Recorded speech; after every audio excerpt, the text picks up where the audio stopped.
Hola de nuevo, chicos. Bienvenidos. Bienvenidos.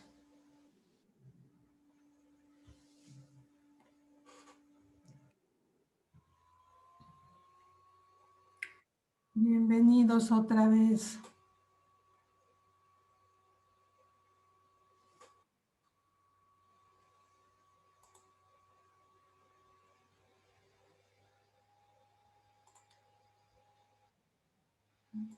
Kevin, muy bien. Ok.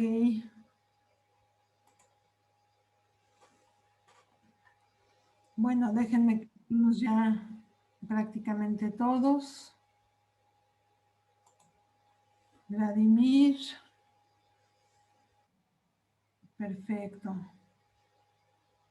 Ok, me faltan unos poquitos, pero ya estamos.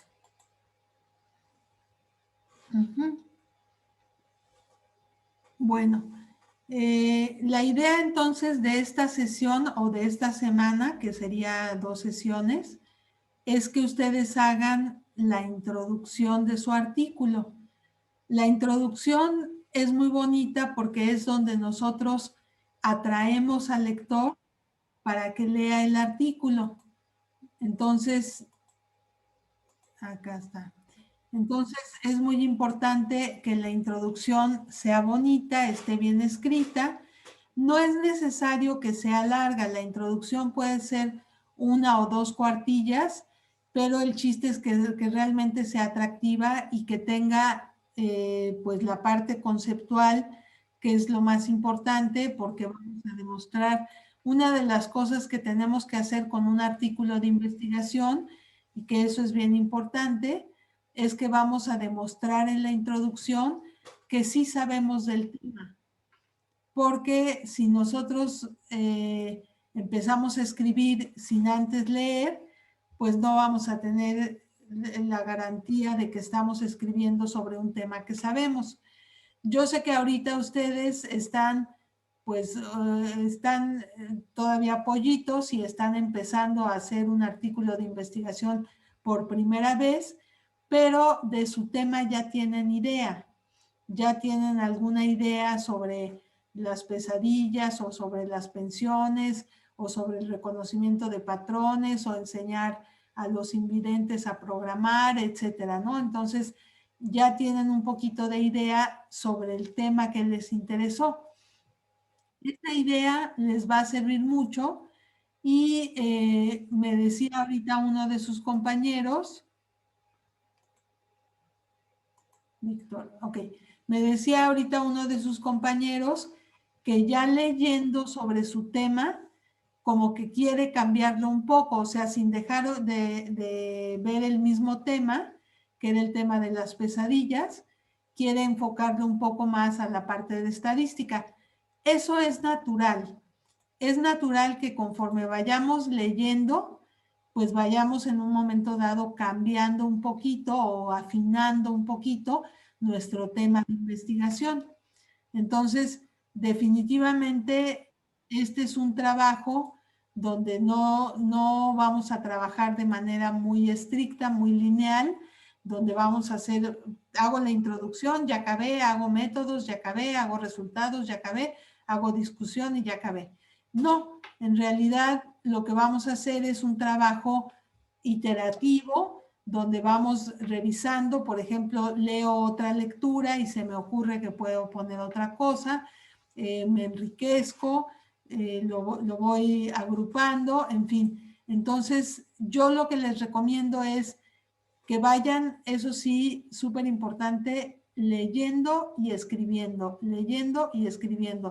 Porque si de repente dicen, voy a leerme 3 artículos o 3 introducciones de artículos y luego escribo, para cuando ya leyeron las 3 introducciones, se van a hacer bolas de dónde vieron qué cosa en cada uno de los artículos.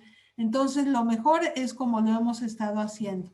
Leer un cachito, ese cachito leerlo y extraer la parte que nos interesa. Muy bien, ahí anda Andrés. Extraer la parte que nos interesa y esa parte que nos interesa es la que vamos a ir trabajando y como decía por ahí Itzel, vamos a manejarla con nuestras propias ideas. Entonces, vamos a ir recapitulando sobre lo que vamos escribiendo y vamos afinándolo. Ya ahorita ustedes tienen sus paráfrasis de la parte que ya leyeron de otros artículos, pero esas paráfrasis falta escribirlas de una manera tersa, de una manera fluida, donde ustedes vayan explicando lo que piensan, lo que les dice su experiencia, más lo que leyeron en los artículos. Eso es lo que va a conformar la introducción. Entonces, nada más reiterando un poquito, empezamos en la introducción con el contexto, que son hechos. ¿Qué significa que sean hechos? Cosas que suceden. Por ejemplo, la prevalencia de las enfermedades cardiovasculares. El reconocimiento de patrones es esencial para cuestiones de seguridad. La percepción acerca de los hackers es polémica. Que voy a trabajar con las pesadillas. Bueno, existe, no sé si esto sea cierto, pero me imagino que es cierto, existe un gran número de personas que sufren constantemente de pesadillas. Bueno, ahorita todos tenemos la pesadilla del COVID, que no es una pesadilla, sino una realidad, ¿verdad? Entonces estamos un poco asustados y no sería raro que de repente soñemos que tenemos una enfermedad o que alguien que queremos tiene la enfermedad, que sería una cosa terrible, ¿no? Entonces serían pesadillas. Entonces, bueno, ¿qué es lo que va en el contexto? Hechos que hacen importante el tema de estudio. ¿Por qué es importante estudiar las pesadillas? Porque hay un gran número de personas que sufren de pesadillas y que algunos, pues inclusive, a lo mejor no descansan bien, no duermen bien, porque tienen pesadillas y se despiertan alterados y bueno, es una cosa tremenda, ¿no? En los antecedentes vamos a poner los aspectos teóricos. Entonces, por ejemplo, pondríamos la definición de hacker, el papel de los hackers en el ámbito computacional. Yo podría poner aquí la definición de pesadilla. Podría poner quiénes, no sé si esto sea real, pero bueno, quiénes sufren más o padecen más de pesadillas. Si son los niños, si son los jóvenes, si son los adultos, si son los adultos mayores, en fin, ¿no? O sea, eso es lo que voy a ir escribiendo. ¿De dónde voy a tomar esos datos? De los artículos que vaya leyendo. Me servirá muchísimo si encuentro un review que hable de lo que yo necesito. Si encuentro un review, voy a tener pues mucha información muy organizada. Entonces eso está muy bien. Luego viene la justificación. En la justificación vamos a poner que no hay un estudio idéntico al que yo quiero hacer. Por ejemplo, a lo mejor con respecto a las pesadillas, su compañero quiere hacer un estudio estadístico, por ejemplo, no sé, se me ocurre, una encuesta a alumnos de matemáticas sobre sus pesadillas. Entonces ahí, gracias. Entonces ahí necesitamos hablar de, bueno, qué alumnos son los que vamos a encuestar, eso lo vamos a poner en la parte de métodos, cuántos alumnos encuestamos, etcétera, ¿no? Ahorita estamos un poco limitados hasta cierto punto, porque si yo quiero hacer una encuesta, pues tengo prácticamente, sin lugar a dudas, tengo que hacer la encuesta a nivel computacional, o sea, no puedo hacer papelitos y ir a entregarle la encuesta a la gente porque estamos todos aislados. Pero puedo hacer un formulario en Google Forms y preguntarle a la gente si tiene pesadillas, cada cuándo tiene pesadillas, qué tipo de pesadillas, etcétera, ¿no? Entonces se puede enriquecer a través de una encuesta. Yo puedo revisar muchos artículos y a lo mejor no encuentro un artículo donde haya una encuesta a alumnos de matemáticas sobre sus pesadillas. Entonces estoy garantizando que mi investigación no está hecha. Estoy haciendo algo completamente original. Esto es muy importante, ¿no? Estoy haciendo algo completamente original. Completamente original. Que no quiere decir que no haya investigación sobre el tema, pero no hay una exactamente igual a la que yo voy a hacer. Y después viene el objetivo. Como decía, me parece que Viviana decía que le parecía que su objetivo era como una paráfrasis de la pregunta de investigación. Efectivamente. Viviana, ¿tienes duda? Sí, quería preguntarle que, si todos los artículos que están en las revistas que encontramos en el Web of Science o en Scopus, podemos confiar que son de buena calidad. Muy buena pregunta, muy buena pregunta. Justo lo que vamos a hacer es confiar en Web of Science y Scopus, porque les decía yo que hay unas revistas feas que se llaman revistas depredadoras. Por ahí les había yo enseñado esto que se llama Predatory Journals. Hay unas revistas, o sea, no solo hay revistas de baja calidad, hay unas revistas que son de nula calidad y de peligro. Entonces, por ejemplo, de List of Predatory Journals tiene una lista de journals o de revistas que posiblemente son, les llama revistas depredadoras, o sea que son revistas que causan daño porque simplemente son revistas que lo que buscan es sacarle dinero a la gente, te hacen creer que estás publicando en una buena revista y no es una buena revista. Aquí podríamos, por ejemplo, si yo encuentro un artículo, podríamos buscar si la revista está en esta lista, pero para no tener que estar buscando si nuestras revistas son buenas o malas, yo mejor lo que les recomiendo es buscar en Web of Science, buscar en Scopus, también pueden buscar en Redalic o en Cielo, y luego al final, ya que tengamos el artículo seleccionado, buscar en Google Académico, porque Google Académico en realidad no discrimina. Google Académico sí encuentra revistas depredadoras. Entonces, Google Académico yo no le tengo la super confianza que puedo tener en Web of Science y en Scopus. Acuérdense que les decía que Web of Science y Scopus cobran y cobran bien caro. Entonces, en un momento dado, pues tenemos la fortuna de estar en la universidad más importante y mejor de todo el país, que es una universidad que paga por estos servicios para que tengamos la garantía de que los artículos son de confianza. Si estamos buscando en Web of Science o en Scopus, todo está bien. Son buenos artículos.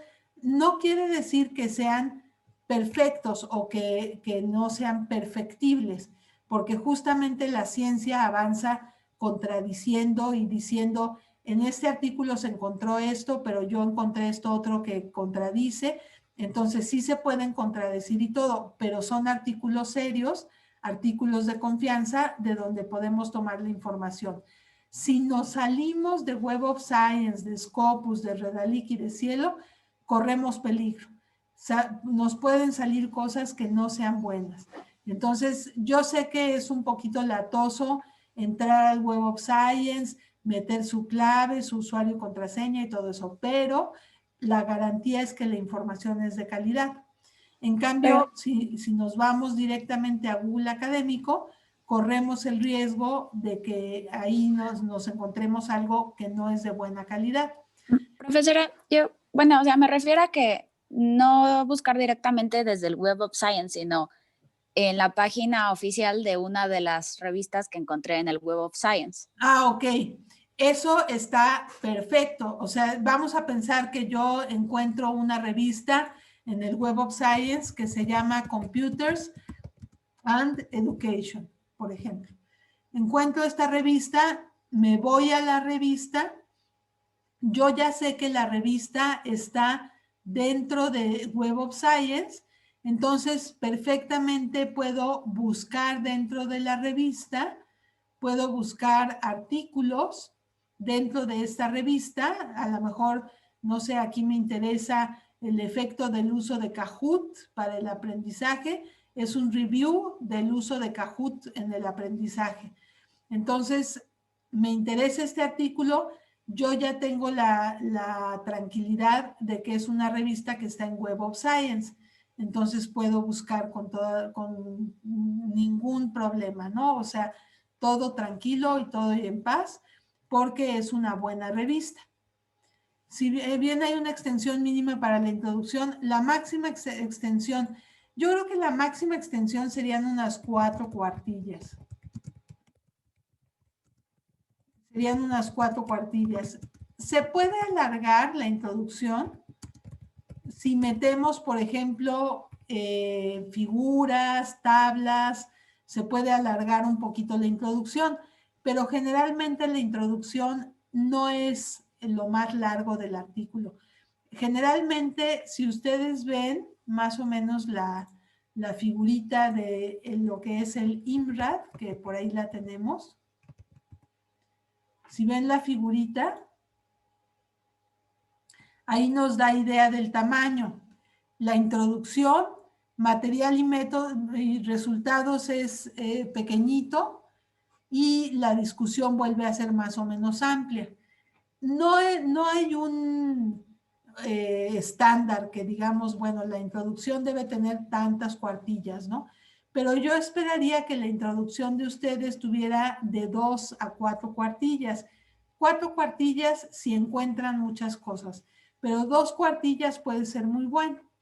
Y si ustedes se fijan, siempre tiene una formita, aquí en estas imágenes, tiene una formita, la introducción, como un embudo que empieza amplio y se va cerrando. ¿Por qué empieza amplio y se va cerrando? Porque empezamos hablando del tema en general que vamos a investigar y terminamos con nuestro objetivo particular de la investigación. Entonces, si nosotros vemos esta imagen, que es una imagen que a mí me gusta mucho, porque está muy bien explicada, nos dice, ¿qué va la introducción? ¿Cuál es el contexto del proyecto? ¿Cómo se relaciona o cómo se ajusta con otra investigación sobre el tópico? ¿Y cuál es nuestra pregunta de investigación? Entonces va de lo general, que es el contexto del proyecto, a lo particular, que es nuestra pregunta de investigación.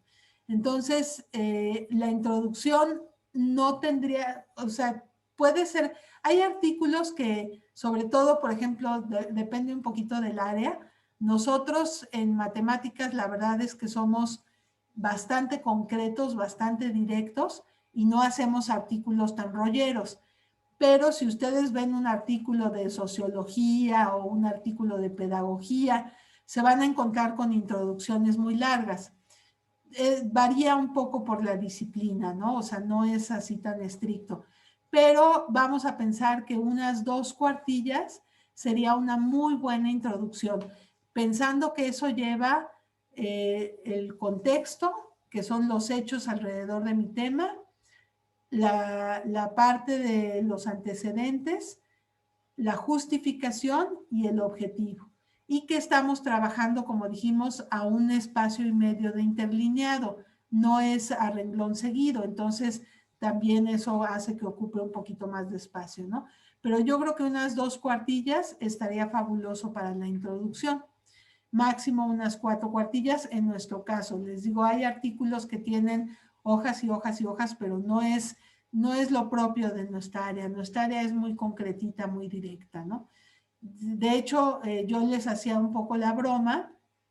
Cuando llegué a dar clases, hace muchos años llegué a dar clases en sociología y me daba risa porque los alumnos de sociología me los encontraba yo y me decían, maestra, ¿cómo está? ¿Cómo están sus hijos? ¿Cómo le va en el trabajo? No sé qué. después de una conversación larga, me decían, bueno, por ahí me podría decir qué saqué en el examen.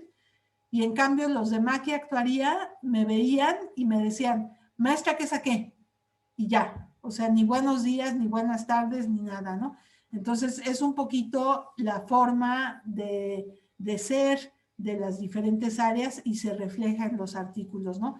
Los artículos de nuestra área generalmente son más cortitos. Y eso qué bueno, ¿verdad? Porque entonces no van a tener que escribir mucho. Muy bien. Bueno, regresando, no sé si tengan alguna otra duda. Si tienen duda, pueden levantar su manita o pueden poner en el chat o pueden interrumpirme con toda confianza. Entonces, bueno, les iba a decir algo importante.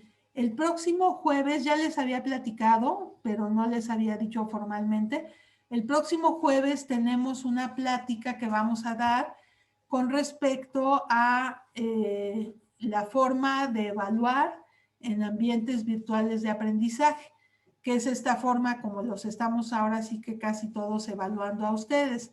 No nos queda más remedio que evaluarlos pues en línea, y generalmente lo más cómodo es a través de un ambiente virtual de aprendizaje. También se puede hacer de, no sé, usando el correo electrónico, otras cosas, pero lo más habitual es usar un ambiente virtual de aprendizaje. No sé si ya, bueno, ojalá no les haya tocado, pero si les tocó hacer algún extraordinario, pues vieron que todos los extraordinarios ya se pasaron a ambientes virtuales de aprendizaje. Y es un relajo porque, bueno, ahora tenemos que investigar como maestros cómo hacerle para que no tan fácil se copien o busquen en internet o encuentren las respuestas. Entonces, bueno, eso está bastante complicado, pero va a dar lugar a una plática que vamos a tener el próximo jueves a las 11.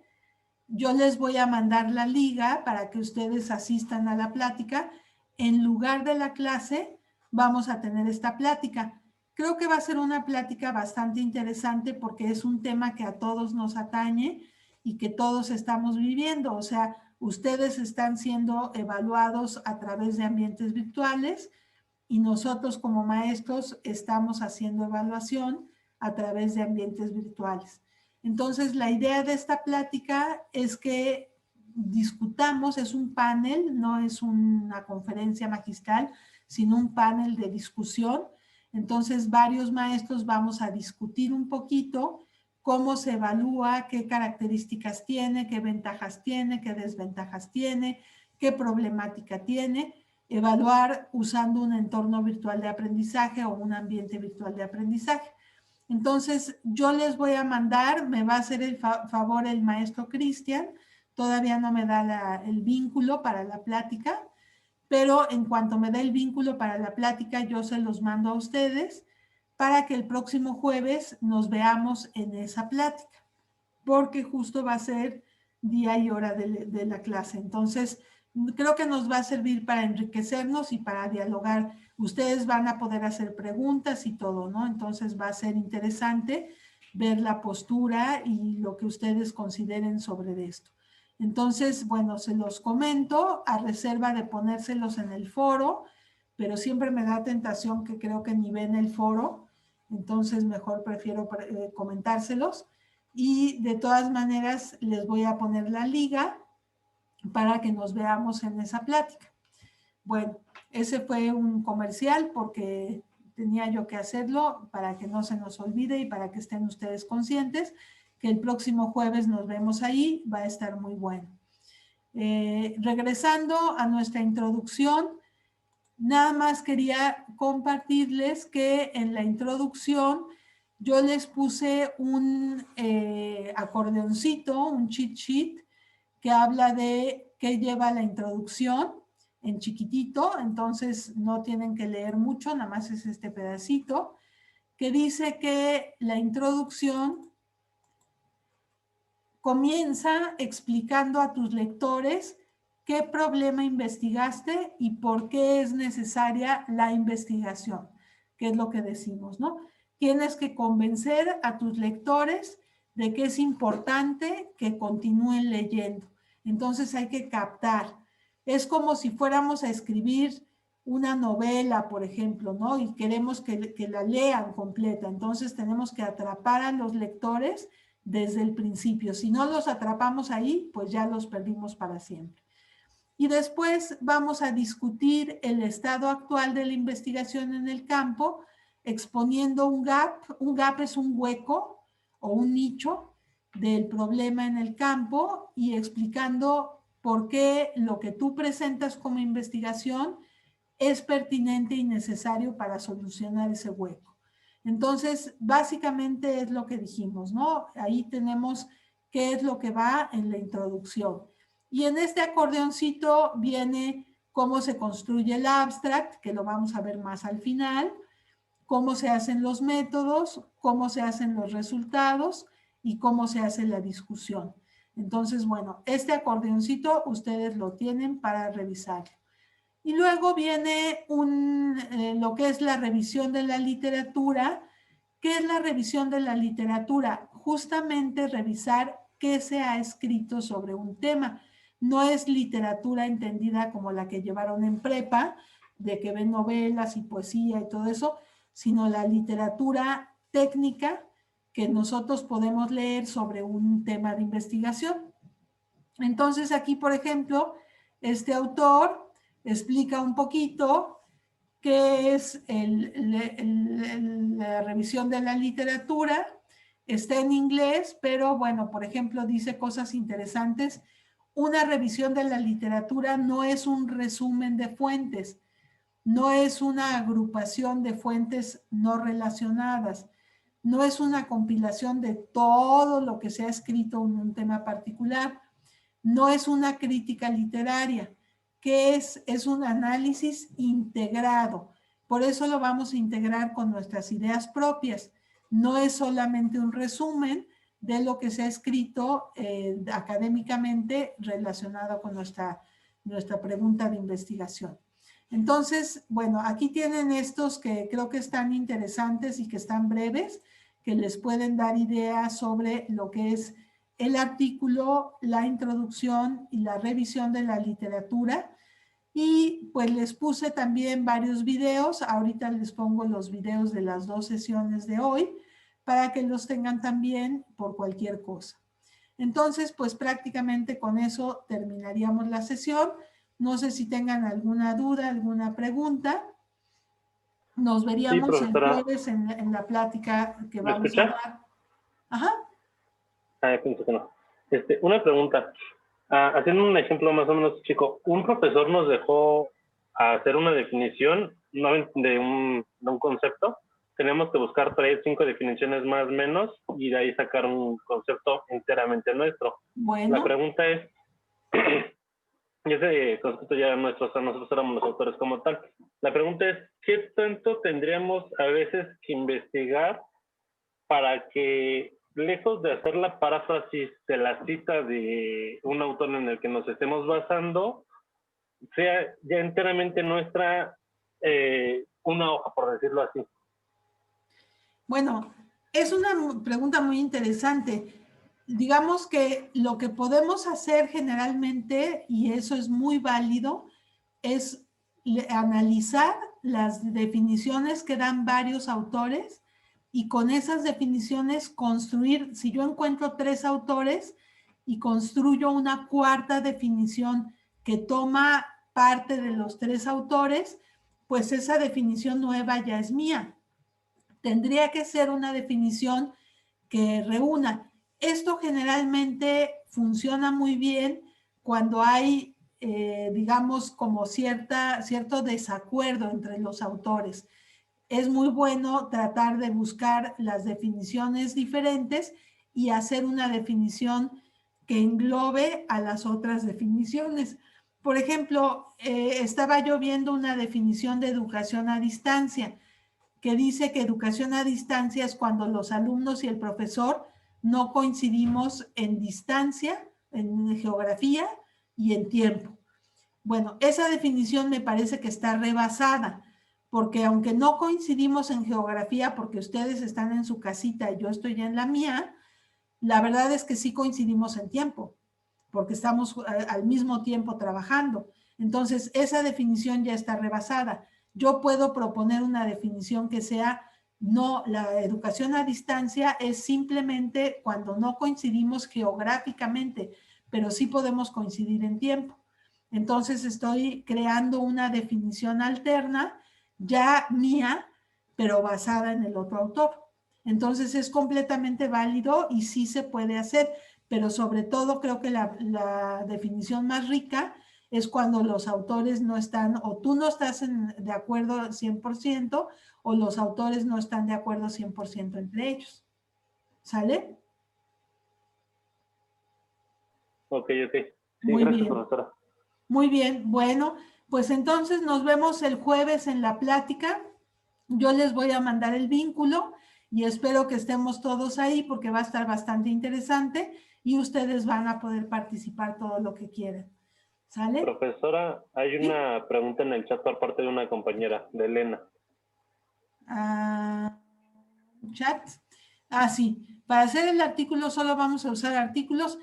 Es muy buena pregunta. Se puede sacar artículos, se puede sacar información de libros, pero preferentemente de los artículos.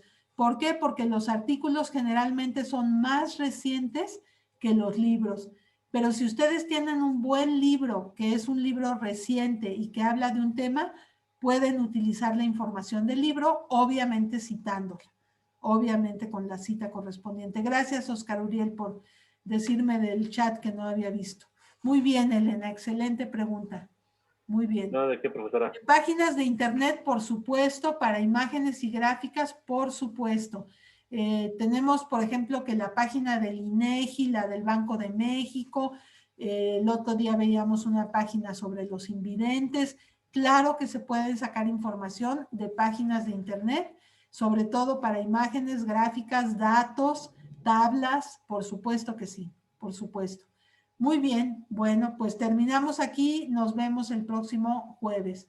Que les vaya muy bien, que tengan bonita semana. Gracias, bye bye.